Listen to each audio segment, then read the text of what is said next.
हाँ जी प्रभु जी, सभी को मेरा नमस्ते प्रणाम। तो किसी का कोई प्रश्न है तो बताइए।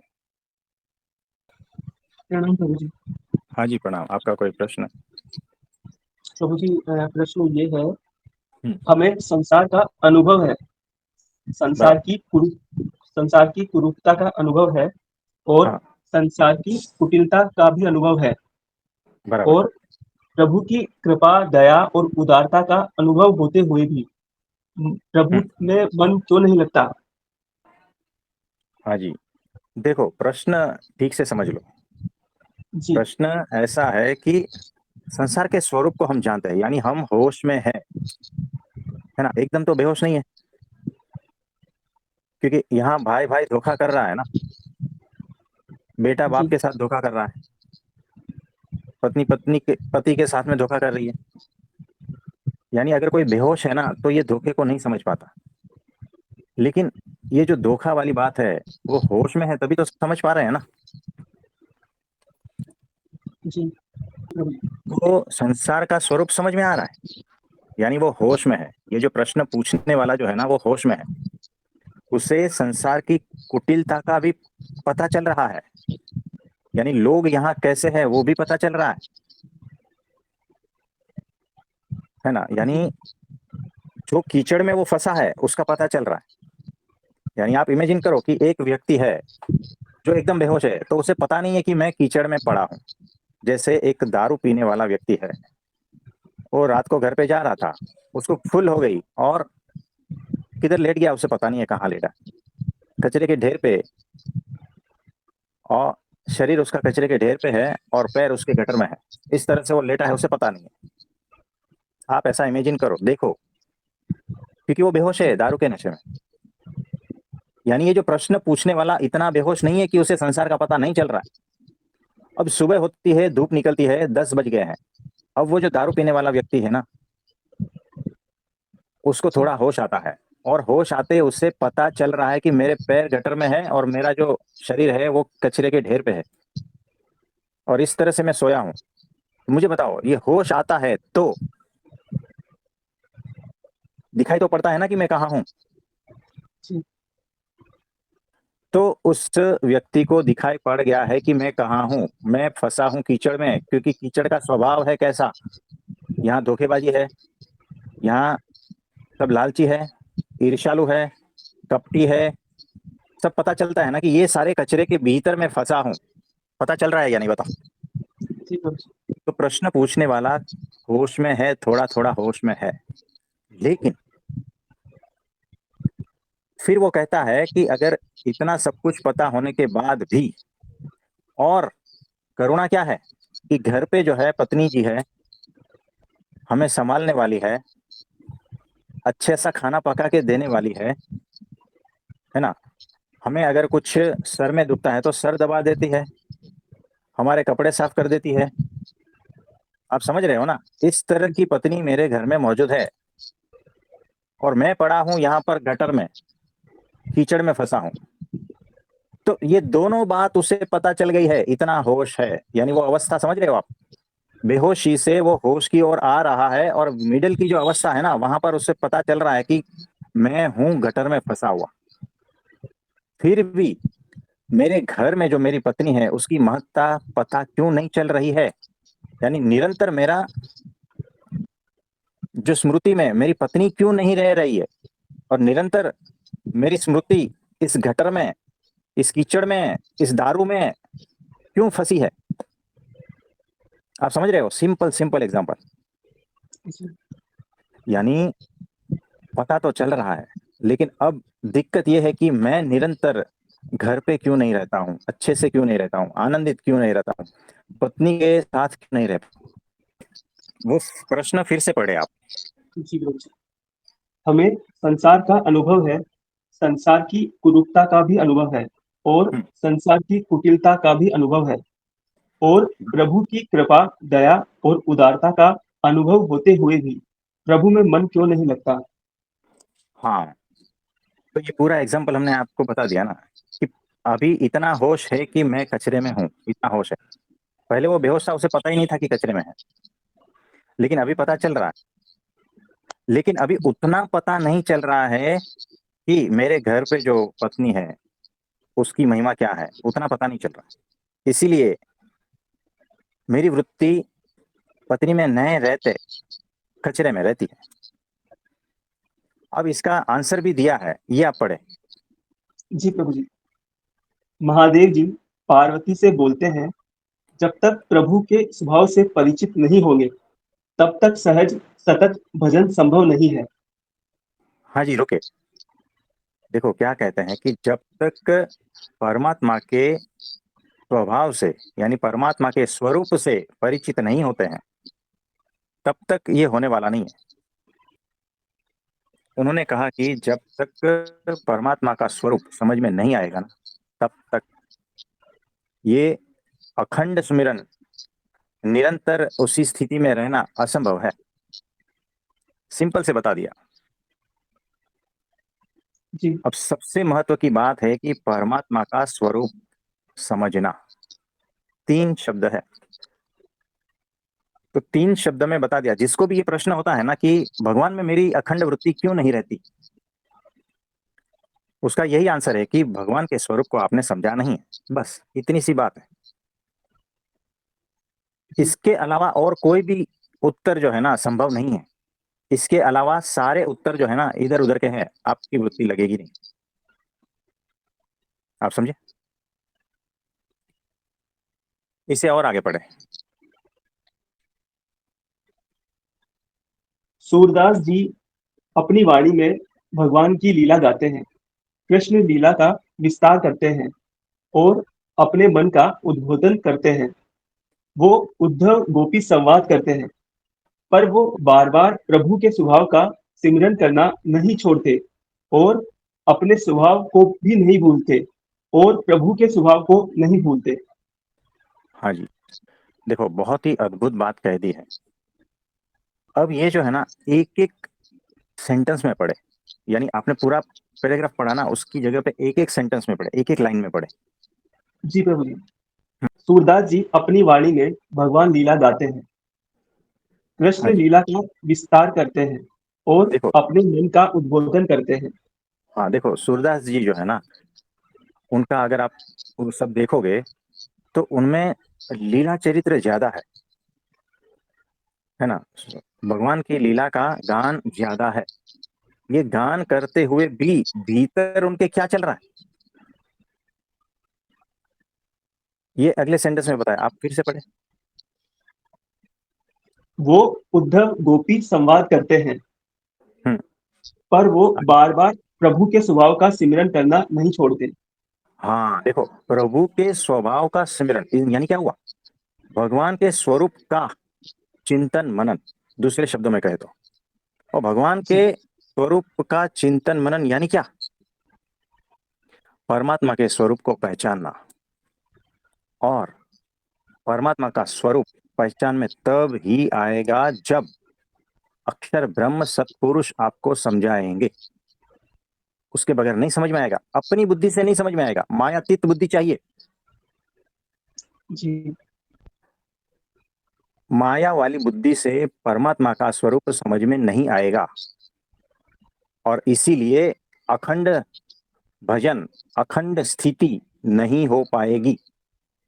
और कल वरताल के 12 में हमने क्या पढ़ा था, यही तो था ना कि भगवान का स्वरूप, उनकी महिमा, उनका निश्चय कौन करवाएगा, तो जो माया से पार के पुरुष है ना वही करवाएगा, उसके बगैर संभव नहीं है। और यहां पर भी जो है क्या कह रहे हैं कि भगवान के स्वरूप में निरंतर चिंतन मनन वृत्ति स्मृति, इसी से ही, यानी बाहर बाहर सब लीला चरित्र चल रहे हैं, लेकिन जो मेन बात क्या है, अगर सिर्फ लीला चरित्र सुनते रहे देखते रहे ना, भटकने का पूरा चांस है। लेकिन भीतर भीतर उनकी साधना कौन सी है, भगवान के स्वरूप को समझना। आप समझे? जी अगर भगवान के स्वरूप को, उनकी महिमा को अगर वो निष्ठा नहीं हुई ना, तो आपका बाकी का सारा साधना उड़ जाएगा। ये जो लीला चरित्र गा रहे हैं, ये वो सब कुछ, वो सारा का सारा व्यर्थ हो जाएगा अगर सूरदास जी के भीतर वो निरंतर चिंतन मनन नहीं चलता होता भगवान के स्वरूप का। तब ये गड़बड़ हो सकती थी। इसे और आगे पढ़े।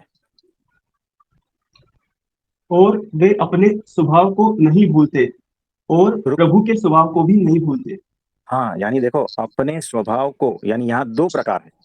अपने स्वभाव यानी माया वाला स्वभाव जो है अपना वो, और मायातीत स्वभाव है आत्मस्वरूप वो। यानी ये दोनों स्वभाव के ऊपर भी दृष्टि है, और परमात्मा के स्वभाव को भी नहीं भूलते, यानी भगवान के स्वरूप।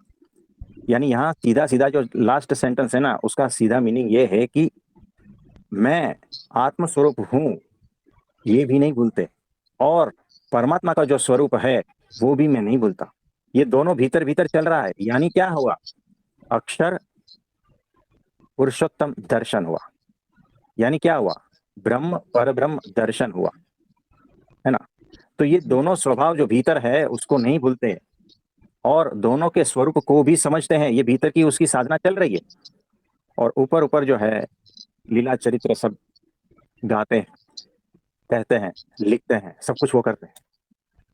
जी कुछ पता चल रहा है? बहुत अद्भुत आंसर दिया है जिसने भी दिया जी प्रभु जी। है ना?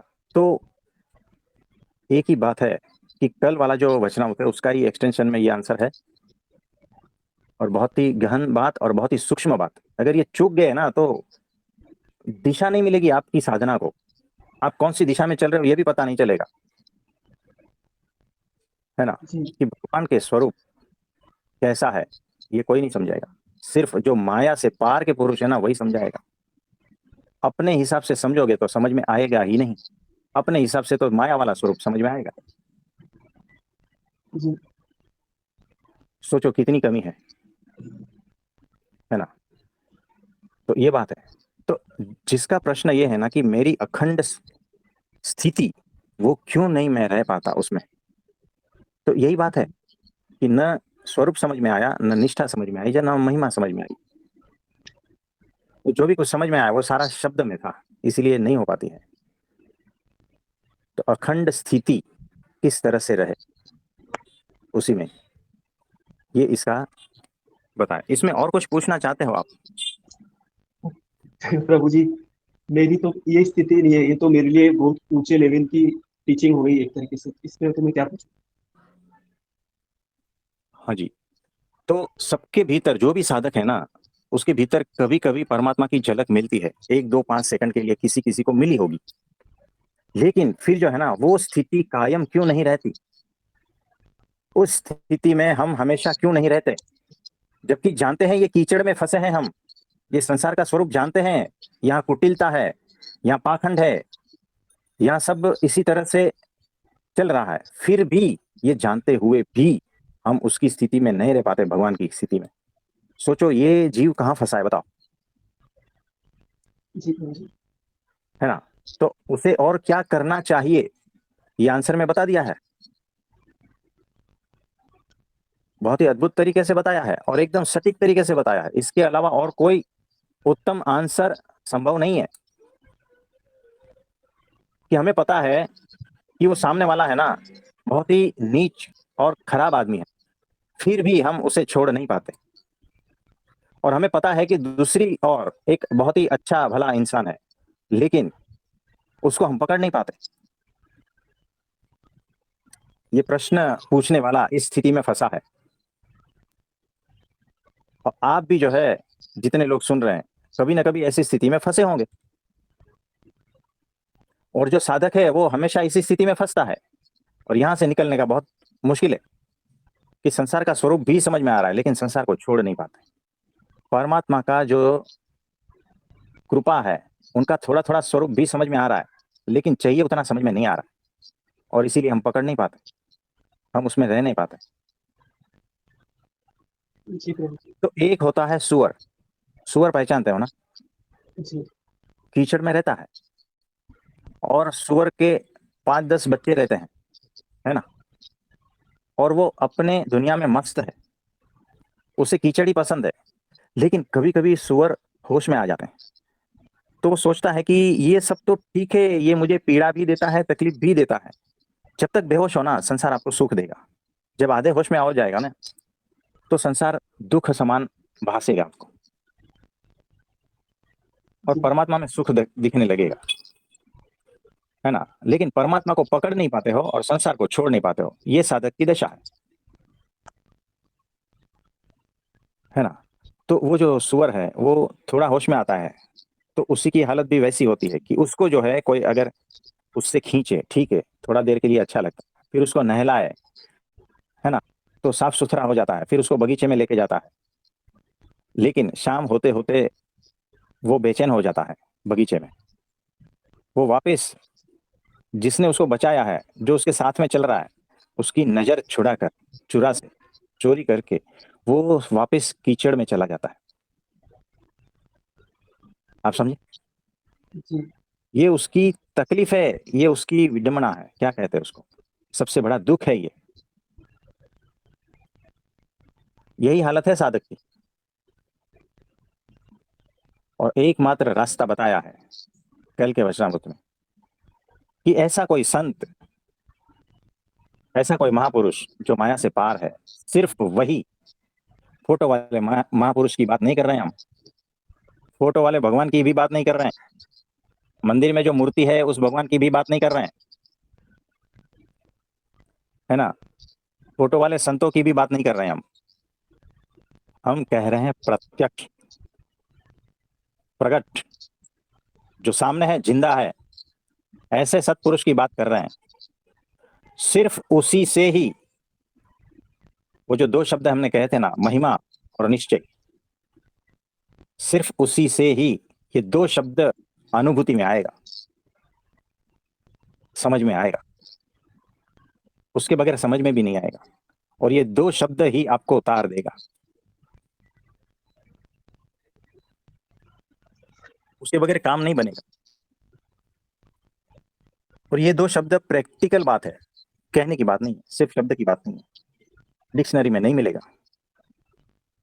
कुछ नहीं पाओगे, माया वाले गुरु से भी नहीं पाओगे, नहीं समझ में आएगा। कल हम यही तो कह रहे थे, जिसको ये महात्म युक्त भक्ति नहीं है, महात्म युक्त भगवान का निश्चय नहीं है, उसके मुख से कथा सुनना यानी नरक में जाना, उसके मुख से शास्त्रों को सुनना यानी नरक में जाना, उसके मुख से उपनिषदों को पढ़ना, भगवत गीता को पढ़ना यानी नरक में जाना। आप समझ रहे हो कौन से लेवल की बात हो रही है। ये भगवान अपने भक्तों को चेता रहे हैं, समझा रहे हैं, चेतावनी देके वार्निंग दे रहे हैं कि तुम कहां कहां फंस सकते हो। आप समझ रहे हो। जी प्रभु जी। बस बात इतनी सी है। और कुछ पूछना चाहते हो इसमें। नहीं प्रभु जी। हाँ जी, तो भगवान का स्वरूप आप सभी को समझ में आए और वो उसकी स्थिति में निरंतर आप रहे, उसके लिए भगवान से प्रार्थना करते हैं आप सभी के लिए। और आप सभी को बहुत बहुत आशीर्वाद है। ठीक है। प्रणाम प्रभु जी।